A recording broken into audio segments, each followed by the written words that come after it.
because still looking at it, I mean, I'm just looking at what some parents will be going through. You know that in some families, both father and mother are at work, maybe children are supposed to be in crashes. We know that, all the facilities where children can be kept while parents are at work are also, closed down. And you're just wondering how parents are going to cope for as long as that happens. Who are they working for? Why are they working? To keep these children, to give them what they need, to keep them safe. I would not be in a hurry to shoo out my child into an environment that I'm not sure is going to be safe for him or her. So I would say, let's, make the sacrifice that, okay, I mean, God forbid something happens to your child. You would wish that you had kept them at home. And so let's just let everybody calm down. Let's stay at home. Let's educate our children. I mean, we're still going to have to deal with this even when they go back. When the government says, now it's time for you to go back to school, we're not just going to go back to the way we were doing business. Mm-hmm. It's not going to be business as usual. And so now everybody is going to be conscious, and the cost is still going to be there. And, the children are still going to be, watched to make sure that nobody came in or snuck in with something they shouldn't. And so I would say, Mom and Dad, let's set this discomfort as, sacrificial for the safety of our children and for the safety of this nation. Give us an update in improving the standard of education, that meeting that we had, because the entire country is waiting to see what actions, what steps will we take. But now that we're approaching elections, everyone suspects, or some suspect that, look, activities may just come to a law. So implementing those policies or having those meetings may just have to wait until after elections. It's interesting that you should bring that up. The NESG, NEST 20 group, we're having back and forth debates this past week, and it was about the WAEC results and how the states performed. We saw some trends, that the eastern states are doing much better, and the northern states are still not doing well. They haven't been for a long time. And the southwestern states, some of it is improving, some of them are not. And this, caused us to determine that there needs to be a big conversation going on around the way our children are turning out. 37% success rate last year, 32% this year, going down. And so we have major issues. And actually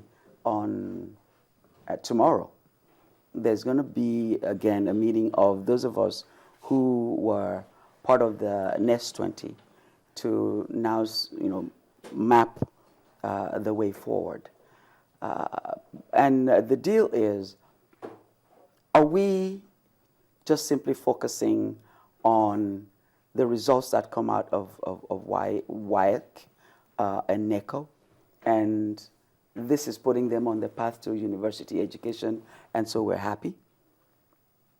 Or should we be looking at the quality of that child that comes out of school in terms of creativity, in terms of cultural acclimatization, in terms of ability to think critically, in terms of ability to communicate effectively, both orally and in written format. These are some of the things that we are grappling with.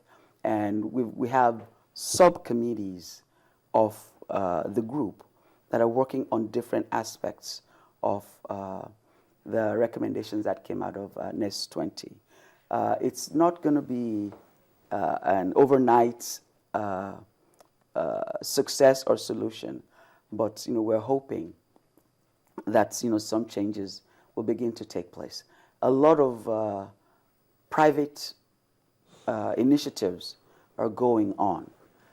It's not enough, and we're thinking the government needs to be a part of that. We're actually talking about a meeting with the new minister to look at some of the recommendations and map a way forward. Were you able to find out what it was that the schools in the eastern part of the country were doing to have made them leap from that position they were before to and what you would want to call an enviable one, to the extent that every other region is trying to play catch-up? Well, we're still investigating that, and part of that is the conversation that we were. And I actually sent you a BB message, wanted to communicate some of that to you. That we need to get those guys to the table and say, so what did you do, and how can we at least use learn from that. We heard that they had given the students past questions on mobile devices for them to practice over and over again. That was one strategy that we understand that they used.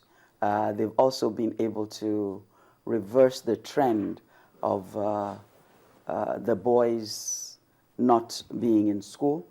So now that trend is reversed, and the outcome of this last the analysis that we saw was that more girls were doing much better than the boys are doing. And so we're trying to drill down into that statistics or the data that we have, and hopefully tomorrow at the meeting we can begin to plan a way to make the best use of the information that we got. It's a good thing that you're talking about the breakdown, because we had the WAEC boss here, and we asked some questions on what he made of this decline. He said that the 31%, from 38 or 36% to 31% was a decline in maths and English, and that that shouldn't be used as a standard, even though he did say that it was a worrisome trend, but that he said that students seem to be doing better in some new courses that had been introduced. And we're talking about people really taking their secondary school certificate and becoming or doing something with it. They don't really need to go to tertiary institutions. So he was looking at the new courses, is it refrigerator repair, GSM repairs, and all of these courses that could make people self-reliant. Are you also going to be taking a look at that particular perspective as well? Oh, absolutely. There's a committee on vocation and technical education that will be looking at all of that. We knew they introduced about 35 entrepreneurial type courses, but that was only this year.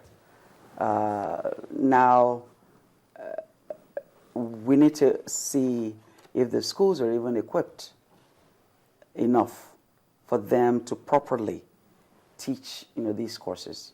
Refrigerator repair, plumbing.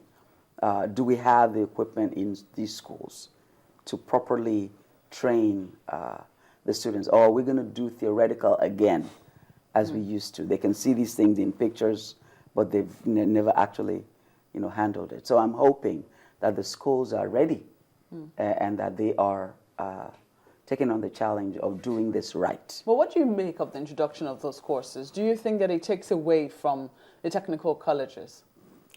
Not really. I think it enhances what they're doing. Excuse me. If at secondary school I was able to